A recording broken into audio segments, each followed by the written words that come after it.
На стадіоні «Ювілейний» триває капітальний ремонт роздягалень. Коли його розпочали і коли планують завершити, Дар'я Бутинська розповість детальніше.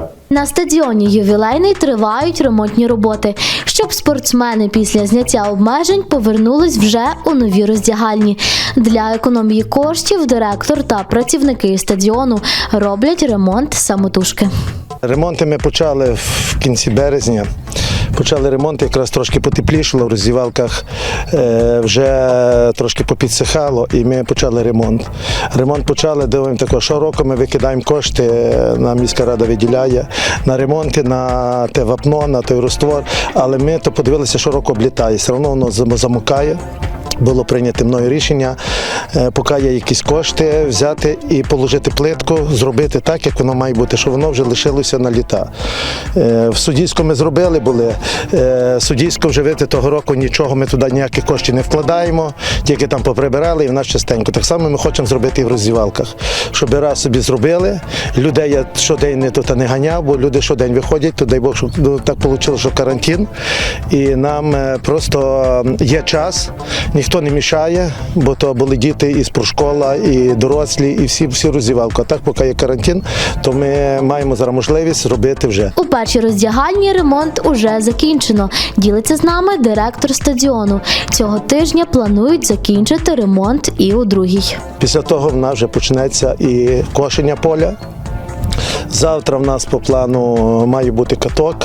Чекає підприємець Демчук, обіцяв, казав, що буде на завтра трактор.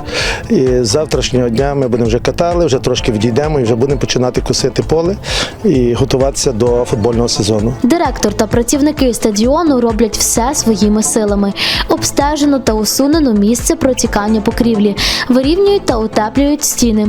Тож в роздягальні для футболістів буде не лише красиво та затишно, але й тепло. Але подивилися, що зараз отако, свої люди є, нема таких коштів. Нам просто всього на рік виділено 50 тисяч. І я не знаю, не буду говорити, але я думаю, що таке, якщо ми вліземо, піде підприємець, багато коштів піде більше.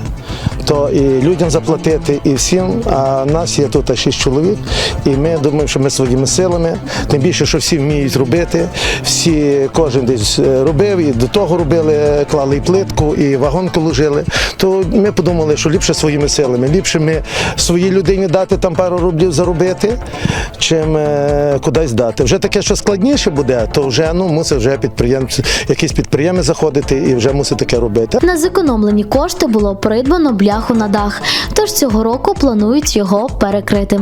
Сергій Кобялковський висловлює подяку директору лісгоспу Оресту Ониськіву, який допоміг тирсою для поля.